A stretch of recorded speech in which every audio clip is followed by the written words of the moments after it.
Your child is going to grow up, and one day, maybe sooner than you think, they're going to have something really hard happening in their life. A heartbreak, a failure, a moment where everything feels like too much, and in that moment, they're going to make a choice. They're either going to come to you, or they're going to go somewhere else. That choice, who they turn to, isn't made in that moment. It's made right now. In the small, quiet, ordinary days you're living with them today. Every time you put your phone down, every time you actually listen, every time you show up when it would have been easier not to, you're either building that bridge, or you're letting it sit there, slowly getting weaker. And most parents don't realize this until the distance is already there, until their child stops talking, starts pulling away, and they're left wondering, when did we lose each other? And how do I get them back? This video is about how you build that bridge, not with big dramatic changes, with 7 real, simple things you can start doing this week. Let's talk about it. Number 1. One-on-one time. This one sounds simple, but it changes everything. One-on-one time doesn't mean a vacation or a big special outing. It means 15 minutes. Just you and them. No phone, no siblings, no task in the background. Just you, fully there. Kids don't need grand gestures. They need you undivided, unhurried, actually present. Even if it's just sitting on the floor while they play or driving somewhere with the radio off and just talking. That small thing tells them, you matter enough for my full attention. Number 2. Get into their world. Does your child love dinosaurs, Minecraft, a TV show you've never watched? Get into it with them. Not because you have to care about dinosaurs, but because they care. And when you show up in their world, you're saying, what matters to you matters to me. You don't have to become an expert, you just have to ask questions. Listen to the answers. Let them teach you. There is nothing that makes a child feel more seen than a parent who actually wants to know what they love. Here's something worth sitting with for a second. Your child is not going to remember the house you lived in or the car you drove. They're going to remember how they felt when they were with you. That's it. That's the whole thing. Number 3, actually listen. Not the kind of listening where you're nodding while thinking about dinner.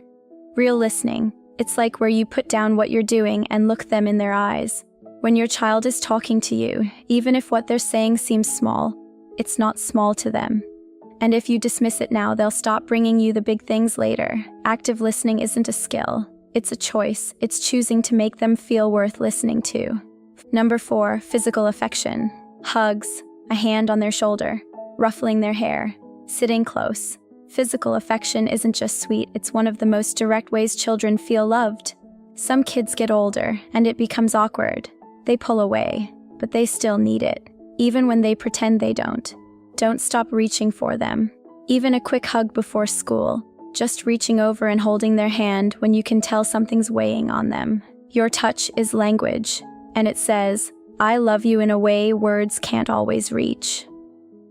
Number 5, spend time, not perfect time. Parents put so much pressure on quality time that they forget that any time counts.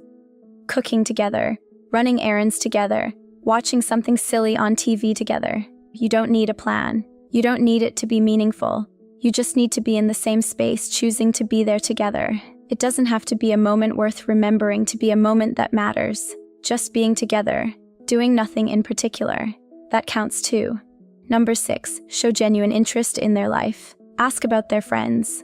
Remember the name of that one kid from class they mentioned 2 weeks ago. Or ask how the thing they were nervous about went.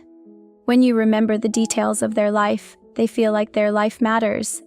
It tells them, you are not invisible to me. I'm paying attention. I see you. That's the feeling that bonds a child to a parent more than almost anything else. Number 7, show up. The school play. The awkward recital. The random day when they're struggling and they just need you there. Showing up is not about being perfect. It's not about having the right words. It's about being there.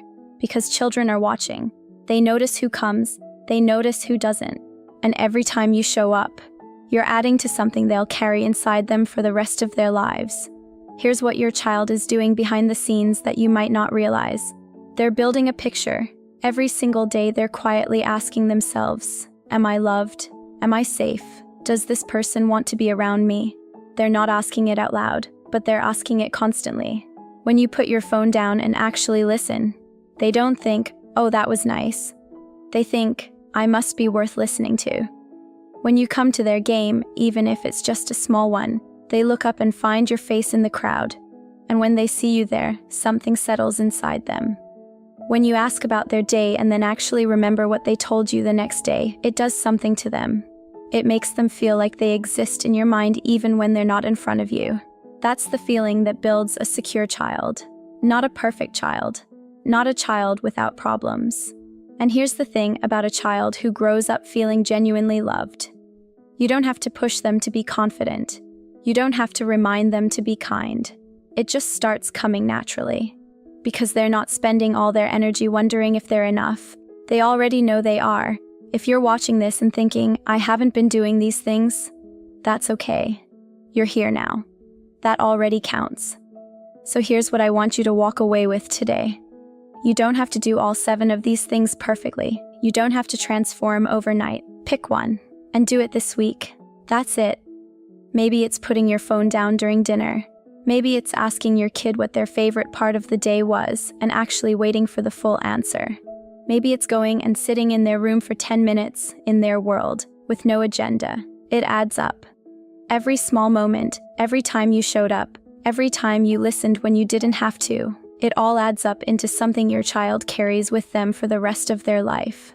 The moments you think don't matter, those are the ones they remember forever. Parenting is one of the hardest things you'll ever do. Not because of all the things you have to do, but because of all the things you have to be. Present and patient for a person who needs you in a way that goes deeper than anything they could ever put into words.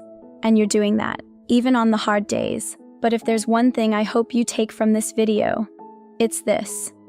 Your child is not looking for a parent who has it all figured out. They're looking for you. That's the bond. That's it. The greatest gift you can give your child isn't a perfect childhood, it's the feeling of being truly known by you. If this video meant something to you, share it with a parent who needs to hear it today.